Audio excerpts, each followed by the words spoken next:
அறக்க பறக்க காலையில் வேலையெல்லாம் முடிச்சுட்டு பிள்ளைகளை ஸ்கூலுக்கு அனுப்பி விட்டு அப்புறமா நம்ம மீதம் இருக்க மாவில் தோசை ஊற்றணும்.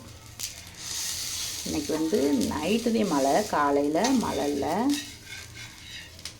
அந்த கிளைமேட்டில் நம்ம தோசை மொறுன்னு தோசை ஊற்றிக்கலாம். எனக்கு ஒரு தோசை பத்தாது, அதனால் நான் 2 தோசை ஊற்றிக்கிறேன்.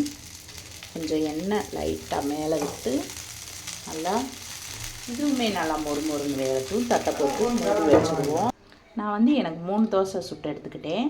இதுக்கு நம்ம ப்ராப்பராக சட்னி வைக்கணும், சாம்பார் வைக்கணும் இல்லாமல் வீட்டில் சாப்பாட்டுக்கு என்ன குழம்பு வச்சுருக்கோமோ அந்த குழம்பு நம்ம எடுத்து ஊற்றி அதில் நல்லா 2 பக்கமும் துவட்டி விட்டு சாப்பிட்டோம்னா அதோட ருசி தனி.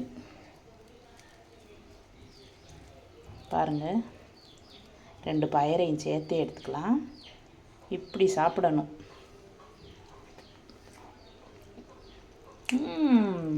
சூப்பராக இருக்குது.